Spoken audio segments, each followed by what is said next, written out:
여러분 안녕하세요. 중고 악테이비어를 선택할 때 터보 엔진은 오일 소비가 증가하는 특징이 있다는 점을 기억해야 합니다. 때로는 1000km당 최대 2에서 3리터가 보충해 소비됩니다. 일부 소유자는 자동차 엔진이 오일을 전혀 얻먹지 않는다고 주장합니다. 다만 사용량이 발생하여 상기 한도를 초과하는 경우에는 즉시 서비스에 연락하시기 바랍니다. 오일 소비 증가로 인해 딜러가 피스톤 링뿐만 아니라 보증 대상 실린더 헤드도 교체하는 경우가 알려져 있습니다.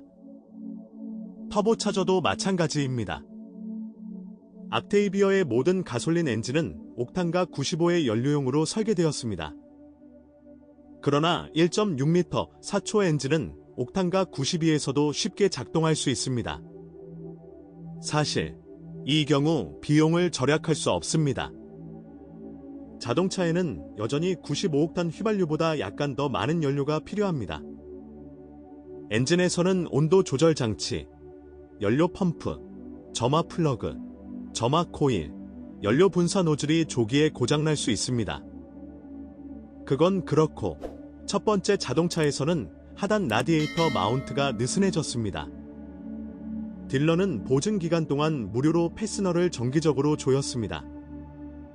그러나 2014년 이후 체코인들은 리콜 캠페인의 일환으로 새로운 디자인의 패스너를 설치하기 시작했습니다.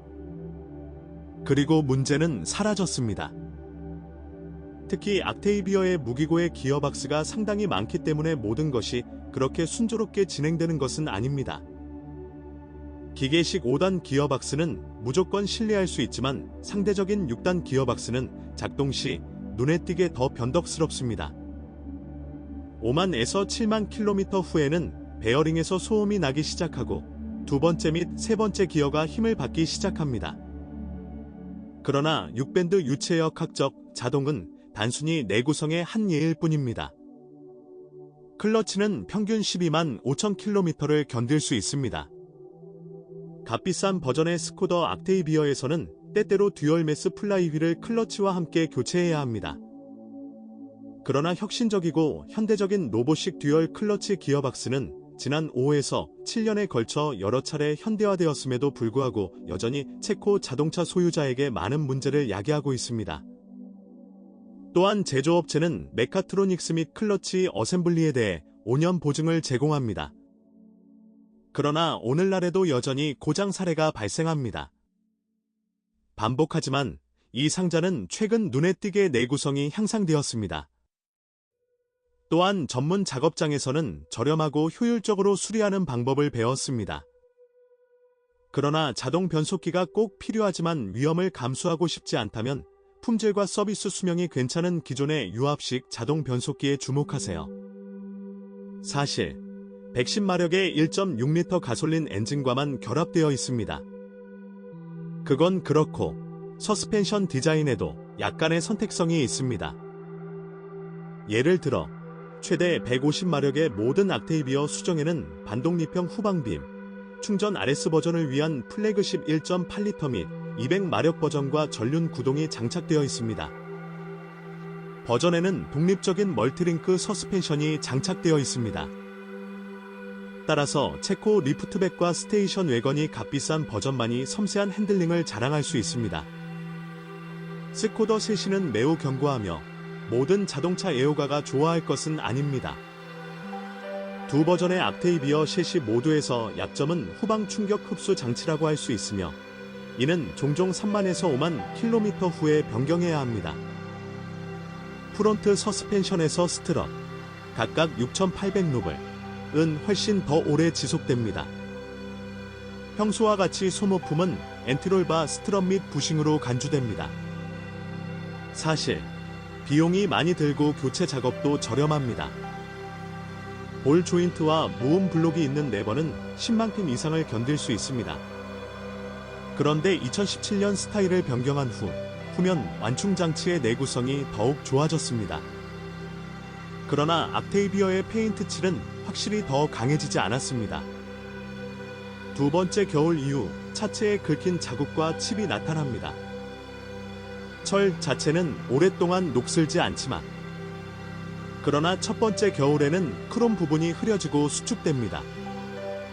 아뷰리도 내구성이 좋지 않습니다. 게다가 작동 3년이 지나면 봉인이 벗겨집니다. 열악한 공기 역학으로 인해 앞 유리의 모든 먼지와 물이 옆 창문에 쌓입니다. 또한 소형 사이드 미러로 인해 후방 시야가 방해를 받습니다. 방음이 부족하다는 불만도 있습니다. 공평하게 말하면 객실에는 귀뚜라미가 많지 않으며 그 수는 수년 동안 증가하지 않았습니다. 그러나 리프트백의 경우 후미등과 번호판 램프가 습기로 인해 고장나는 경우가 많습니다. 딜러는 일반적으로 더 비싼 옥테이비어 버전에서 더 많은 밀봉 LED를 설치합니다. 그러나 표준 앞 유리 와이퍼는 작동이 매우 좋지 않습니다. 대부분의 소유자는 일반적으로 크기와 고정이 적합한 유명 브랜드의 블레이드로 교체합니다. 그러나 스코더 옥테이비어의 전기 장치에는 거의 문제가 없습니다. 일부 오류와 결함은 여전히 발생하지만 소유자는 기계 설계에 내장된 일부 기능에 대해 불평할 가능성이 더 높습니다. 예를 들어, 많은 소유자는 표준 오디오 시스템에 CD 플레이어가 없고 대신 플래시 카드용 슬롯이 있다는 점에 만족하지 않습니다. 상향등 전구를 직접 교체하는 것은 매우 어렵고 지루합니다. 실제로 내부 및 외부 조명용 다른 램프도 마찬가지입니다.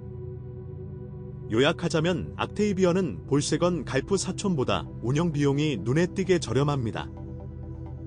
게다가 가치가 더 빨리 떨어지기 때문에 중고품을 구입하는 것이 매우 수익성이 높습니다. 옥테이비어의 신뢰성은 정말 좋습니다. 두 개의 건식 클러치가 장착된 악명 높은 DSG, 로봇 기어박스도 관련 폭스바겐 모델만큼 고장이 나지 않습니다. 그리고 독일인들은 터보 엔진의 타이밍 체인이 조기에 늘어나는 현상에 천천히 대처하고 있습니다. 2014년보다 어린 자동차에서는 타이밍 벨트 드라이브가 이미 사용되었습니다. 그러한 모델이 있거나 있었다면 댓글에서 무엇이 어떻게 깨지는지에 대한 정보를 공유하세요.